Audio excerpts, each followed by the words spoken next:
Hello everyone, मैं doctor Meena बया। आज आपको ड्राइंग एंड पेंटिंग का हमारा जो थर्ड ईयर है कंपोजिशन वाले पेपर में इस पेंटिंग पे बात करेंगे। इसका सब्जेक्ट है राम, सीता और हनुमान, है ना। आपको क्योंकि सब्जेक्ट दिए जाते हैं इसलिए मुझे लगा कि इस तरह से आपके लिए बात करना, आपके साथ बात करना आपके लिए बेनिफिशियल होगा। मैंने पेंटिंग सेलेक्ट करी है। ये पेंटिंग एक्रिलिक कलर में तो है ही, किंतु ये कैनवास पे नहीं, कैनवास के स्थान पे जो हमारा ड्राइंग बोर्ड होता है, एक कागज़ का ये जैसे बोर्ड है मोटा, ये इस तरह का बोर्ड आता है तो उसके ऊपर बनी हुई है। और ये जो पेंटिंग है वो इंडिया टुडे की जो वार्षिकी है, जो अपने दिल्ली से मैगज़ीन निकलती है इंडिया टुडे साहित्यिक वार्षिकी, उसके साहित्यिक वार्षिकी में ये पब्लिश हुई है। साहित्यिक वार्षिकी 2019 में मैं बता रही हूँ, और दिल्ली से ये मैगज़ीन जो है पब्लिश होती है, काफ़ी रेप्यूटेड है। उसमें साहित्यकारों की रचनाएं मंगवाई जाती है और कलाकारों को इनवाइट किया जाता है और उनको उसके आधार पे उनकी जो साहित्यिक रचनाएं होती है साहित्यकारों की, उसके आधार पर चित्र सृजन करना होता है। उसमें आप ये देख पाएंगे। यहाँ पर हम बात कर रहे हैं इस पेंटिंग के बारे में। इसका जो विषय है वो, जैसा कि मैंने आपको बताया, राम, सीता और हनुमान। इसमें आप देखिए कि इसमें विषय के अनुकूल कलर का भी चयन किया गया है। हनुमान का जो कलर है वो ऑरेंज होता है, लेकिन आप देखिए कि रामायण हम सब ने पढ़ी है और हम उससे भिज्ञ भी हैं, जानते भी हैं। We all know about Ramayan. Ramayan में क्या होता है कि हनुमान का जो हम देखते हैं कलर वो ऑरेंज कलर होता है, वैसे भी हमारे टेम्पल्स में वगैरह में जिसमें भी देखते हैं। और राम जो है सीता से बहुत ही इनको अफेक्शन होता है, लव होता है। तो देखिए आप इनके ये जो स्पॉट्स हैं यहाँ पे हार्ट काइंड ऑफ, तो वो यहाँ पर बनाए हैं। सीता, क्योंकि ये हनुमान है, हनुमान इनसे मिले हैं तो ये हनुमानमयी हो गए, मतलब बहुत प्रसन्न है। तो इसका ये जो कलर है इसके अंदर हमने ये रिफ्लेक्ट किया है। और इनका जो दुख है वो इन्होंने महसूस किया, किसने? हनुमान ने। तो हमने ये भी इसमें डाला। कई बारी आपके जहन में एक क्वेश्चन आ सकता है कि why did we use this orange colour in Sita's face. तो उसका ये है कि आपको लॉजिक देने आना चाहिए कि क्यों ऐसा। तो जैसे कि मैंने बताया कि ये फीलिंग्स है, ये खुश हैं इनसे मिल करके, तो ये पूरा इस तरह का कलर हमने यूज़ किया। और इनकी सीता की तकलीफ हनुमान को जब उससे पता चलती है इनसे, तो बहुत दुखित हो जाते हैं।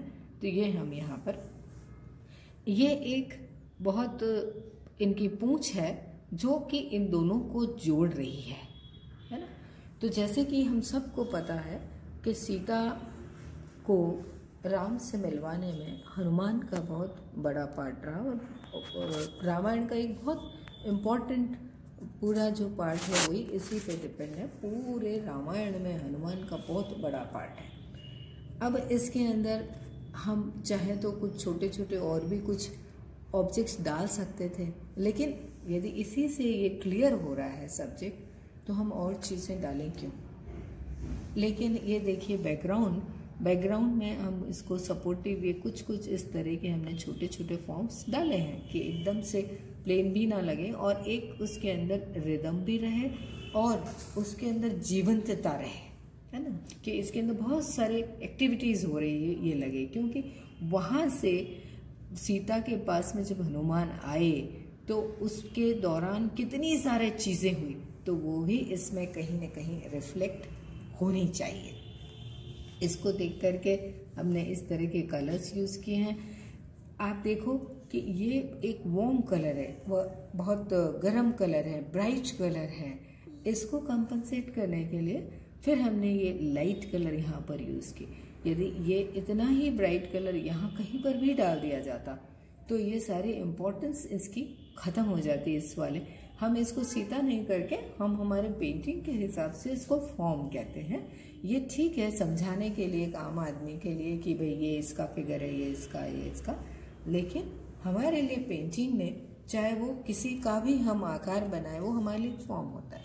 तो ये जैसे एक फॉर्म है, ये जितना ब्राइट कलर का है उसको जोड़ते हुए ये हमने कुछ रेड डॉट्स यहाँ पर बनाए हैं कुछ, लेकिन इसको हमने ठंडे कलर यहाँ पर हमने यूज़ किए हैं, कूल कलर्स, ताकि वो बैलेंस हो जाए।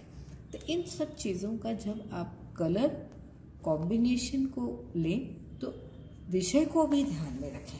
ये एक बहुत इम्पोर्टेंट चीज़ होती है कि जब हम किसी भी विषय पे या किसी भी सब्जेक्ट पे जब हम पेंट कर रहे हैं, कोई कंपोजिशन तैयार कर रहे हैं, पेंटिंग बना रहे हैं, तो थोड़ा सा उस विषय को मुखर करने के लिए या स्पष्ट करने के लिए, प्रभावशाली बनाने के लिए विषयानुकूल according to subject we should choose the colour scheme. इसका आपको हमेशा ध्यान रखना है। अब हम जो है कि एक चीज़ और ध्यान रखनी है कि अक्सर हम कहते हैं कि जैसे जो बिगनर्स होते हैं उनके दिमाग में एक बात आती है कि हम यदि फिगर्स बना रहे हैं तो फिगर्स का जो कलर है मानव आकृति का वो तो अलग होता है, पर हमने तो यहाँ पर कुछ भी डाल दिया, ये हरा भी इसमें डाल दिया, ये भी डाल दिया। आप अपनी इमेजिनेशन से टमाटर लाल होता है लेकिन आप पीला और नीला भी बना सकते हैं। आपकी अपनी सोच होनी चाहिए। चिड़ियाएँ आकाश में उड़ती है, ज़मीन पे क्यों नहीं उड़ सकती? ये आप सोचें, मतलब बियॉन्ड द इमेजिनेशन, अवगार्दा जिसको बोलते हैं, वो आपको इमेजिनेशन से भी आगे जा कर के सोच के जब आप कुछ काम करेंगे तो आपकी चीज़ आम चीज़ों से अलग होगी, डिफरेंट होगी। जैसे कि कई बार हम बात करते हैं कि successful people they don't do anything different, but what ever they do differently. ये हमको ध्यान रखना है कि एक ही विषय है लेकिन उस विषय को आप अपने ढंग से रखें और अपने ढंग से सोच के बनाएं, तो वो और दूसरे लोगों से जो उसी विषय पे काम कर रहे हैं उससे आपकी चीज़ अलग होगी। आपको एक फॉर एग्जाम्पल, आप घर में मान लीजिए रोटी बनाते हैं, आपकी रोटी अलग ढंग से बनती है, आपके मदर बनाते हैं वो अलग बनती है, आपके सिस्टर इवन बनाते हैं तो वो अलग तरह की बनती है। डो वही है, आटा वही है, चकला बेलन वही है, और किचन में और जो दूसरे तवा या गैस जो भी कुछ है वो सब वही है, फिर भी अलग क्यों बनती है? क्यों कि आपके बनाने का और बनाते वक्त जो आपकी सोच है वो सब उसके अंदर जाती है। ये आपको सुनने में हो सकता है अजीब लगे, लेकिन ये बिल्कुल फैक्ट है। किस तरह से आप बनाते हो, कितना उसमें आटा आप सूखा वाला जो आटा है वो यूज़ करते हो, कितना आपको आटा ढीला चाहिए, गीला चाहिए, कितना कौन टाइट लेता है, फिर आप तवे पे जो रोटी सेकते हैं उसको आप किस तरह से सेकते हैं, हर व्यक्ति का अपना अलग अलग स्टाइल होता है। तो वही चीज़ मैं आपको यहाँ पर कन्वे करने की कोशिश कर रही हूँ कि आप जब भी कोई सब्जेक्ट पे कंपोजिशन बनाएं तो सबसे पहले कुछ चीज़ें सेलेक्ट कर लें कि हमको ये विषय है, इसमें हम ये चीज़ें लेना चाहते हैं, ताकि ये सब चीज़ें लेने से, ये फॉर्म्स लेने से हमारा सब्जेक्ट स्पष्ट हो जाएगा। और उसके बाद हम इसमें कहाँ कितना किसको बनाएंगे और किस आकार को हम अधिक महत्व देना चाहते हैं दूसरे आकारों के स्थान पर। जब आप स्पेस डिवीजन कर लेंगे उसके बाद नंबर आता है कलर स्कीम का। फिर आपको कलर स्कीम चूज़ करनी चाहिए। कलर स्कीम चूज़ करते हुए एक चीज़ बहुत इम्पॉर्टेंट है, वो है कि आप colours, number of colours minimum लें। जैसे आप मान लीजिए रेड भी ले लिया, आपने येलो भी ले लिया, ब्लू भी ले लिया, ब्लैक भी ले लिया, यानी बहुत सारे, there are so many numbers of colours if you choose. उस दिन क्या होगा कि you won't be able to handle the colour scheme. आपको इतना प्रॉब्लम होएगी कि वो बहुत सारे कलर्स हैं, तो आपको लगेगा कहाँ कौन सा क्या कलर करूँ, और आपका जो मेन सब्जेक्ट है वो भी उतना प्रभावशाली ढंग से निकल के नहीं आएगा। जो सब्जेक्ट है वो तो कई बार दब जाएगा, और दूसरे जो फॉर्म्स हैं वो मुखर होकर के आगे आ जाएंगे। ये चीज़ का आपको ध्यान में रखना है। फिर कहाँ आपको धरातल में बहुत अलग तरह की संवेदना लाने की ज़रूरत है, यानी टेक्सचर्स की ज़रूरत है, वो भी आपको ध्यान रखना है। किस तरह के टेक्सचर्स आपको डालने हैं वो भी आपको ध्यान रखना है। कलर की थिकनेस कितनी होनी चाहिए, कलर के टोन्स आसपास के कितने जिसको कहें कि कॉम्प्लीमेंट कहाँ कौन कितना किसको कर रहा है, प्लस आप जो भी कलर स्कीम यूज़ करें वो दोस्त कलर स्कीम, दोस्त का मतलब आपस में जिनका सामंजस्य बैठता हो, तालमेल बैठता हो। बिल्कुल आप विरोधाभास के साथ यदि रंग यूज़ करेंगे तो कहीं आपको परेशानी कर सकते हैं। विरोधाभास भी होना ज़रूरी है वहाँ कि जहाँ एक दूसरे को कॉम्प्लीमेंट करें, एक फिगर के कारण या एक फॉर्म के कारण दूसरे फॉर्म को आगे पीछे निकालना है, हाईलाइट करना है, वहाँ पर हम विरोधाभास या कॉम्प्लीमेंट्री कलर्स डालेंगे, विरोधी रंग योजना का इस्तेमाल करेंगे।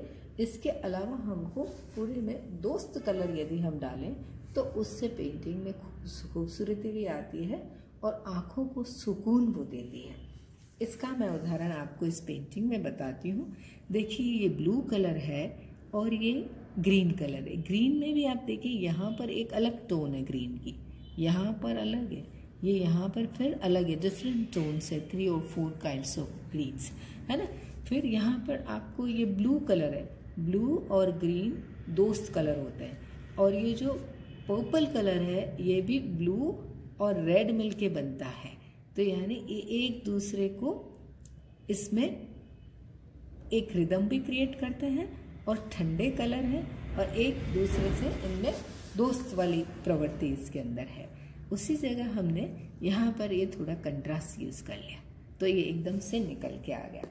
पहले भी मैंने बताया आपको शुरू में कि यदि ये कलर और भी कहीं कहीं यहाँ बहुत सारा डाल देते तो ये इतना खूबसूरत नहीं लगता, यहाँ पे ये निकल के नहीं आता, है ना।